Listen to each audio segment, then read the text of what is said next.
1 year. Call 800-210-6004. That's 800-210-6004. Call now. Closed captioning is brought to you by Hug and Spiel. When you visit or work with Parker's Kitchen, your support makes a difference. You've helped us rank as best workplace in America. None of this happens without you. Thank you. Live from Augusta, you're watching News 12 at 6 o'clock. West Augusta is getting a data center, and it's a big one. What we know tonight coming up. And concerns for a beloved park grow as construction threatens nearby wetlands. We're taking you there to get answers coming up next. Thank you for watching News 12 at 6 o'clock on WRDW. Now streaming live on WRDW+.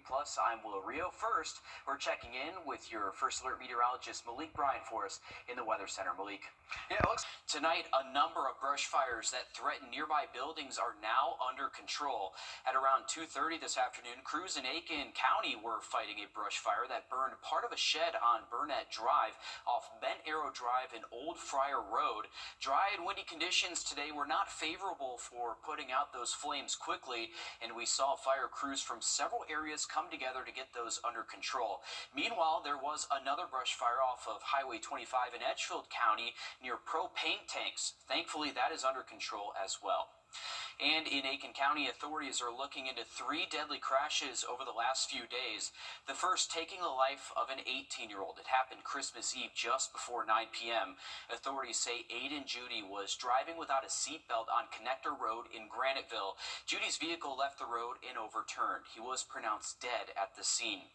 The next 2 crashes involve motorcycles. On Augusta Road, authorities say 31-year-old Edgar Gonzalez Paz died just after midnight on Christmas. He was driving on Augusta Road heading towards Atomic Road when his motorcycle left the road and hit a tree line. And the coroner's office says 50-year-old John Robbins of Warrenville was killed Christmas night at around 8:30. Authorities say Robbins was driving on George Avenue when his motorcycle left the road and crashed into a utility pole. Robbins died within the hour from his injuries. In each of these cases, the cause of the crashes and toxicology results are pending. We'll let you know as soon as we learn more. Susan Rhodes, the woman responsible for a 2-month-long search, has agreed to a plea deal. You might remember it was June 11th when Rhodes was involved in a crash over in North Augusta. She was last seen looking disoriented and wandering off into the woods. A massive search completed with drones, helicopters, and canines commenced, but she was not found. 2 months later, she was found and then arrested. Rhodes claims that she wandered into a creek and was eventually rescued by an elderly couple that fed her bread and water for 2 months before she was able to get a ride home. Now we know Rhodes just took a plea deal for a hit-and-run charge in Edgefield County. She will serve 18 months probation, 50 hours of community service, and mental health counseling. She pled guilty back in October in North Augusta for charges of reckless driving and open container of alcohol. She managed to escape jail time by paying a fine, and her charges will be suspended when she completes counseling. On your sideline. Thanks, Malik. The holidays often spark an outpouring of generosity as people and families look to help those in need. But once the season passes, local restaurants that serve the community say the demand for support doesn't slow down. Beyond food banks and shelters, restaurants like Cafe 209 and El Rey provide food and resources year-round to those who need it most. While donations peak during the holidays, owners say support often drops off in the months that follow. Still, they continue opening their doors to help, showing that the need remains long after the decorations come down. I have somebody knock on my door every day I'm here asking for something to eat. They start early in the morning, as early as 9 a.m.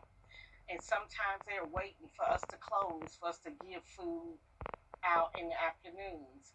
Throughout the whole year, there's homelessness. Throughout the whole year, there's people in hospice. There's, foster care and all that stuff. So it's a problem that's there the whole year, but it's highlighted more during the holidays.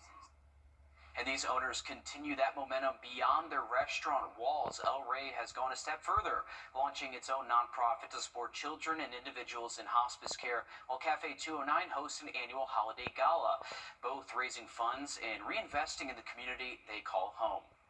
The warm weather means plenty of people were out today getting their post-Christmas shopping done. This is video from Mullins Crossing at around lunchtime.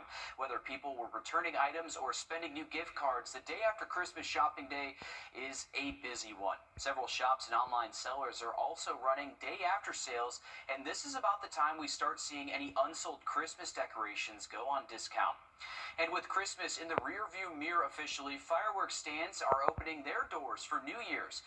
It's just 5 days now until that countdown to 2026. And depending on where you live, you might have already heard some fireworks popping off. We stopped by Joe Dirt Fireworks today where they tell us they're planning for the typical holiday rush.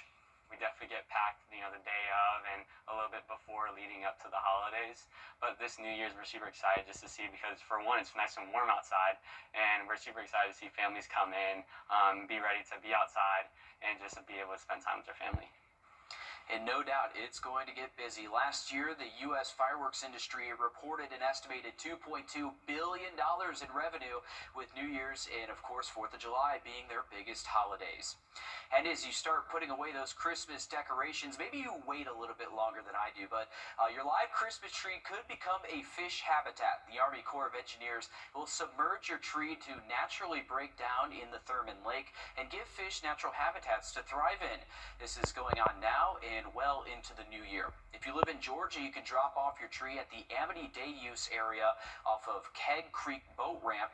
If you're over in South Carolina, use the Dorn Boat Ramp area and the Parksville Day Use area. Make sure all decorations, tinsel, and lights are taken off. We've got these details on our website and our WRDW app as well. All right, new year, new goals, new scams. Coming up next, how fraudsters are cashing in on weight loss medications.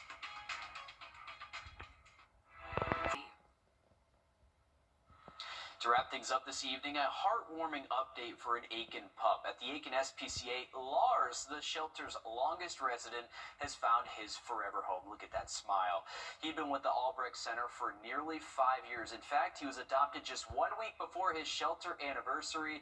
A big congratulations to Lars, and we are thankful for his new forever family, too. But look at that smile. Lars deserved a good home. He's got a big old smile on his face right there. Gotcha forever. Even forever. That's awesome right there. Merry Christmas. Merry Christmas to Lars. Hey, Merry Christmas to everyone out there who ordered the heat. Well, guess what? We got to flip things over here because we're going to get cold here as we head through the rest of your next week here and right on into New Year's. We'll show you in your 7-day forecast here. Front moves through on Monday. 20% chance of rain there. Upper 60s. After that, we'll be in the 50s. And how about some overnight lows going into your New Year's Eve and New Year's Day into the mid-20s. Thanks, Malik. Stick with us. We'll have more coming up on 26 News. It's at 7 and News 12 at 10 and 11 o'clock. We'll see you there. America, this is what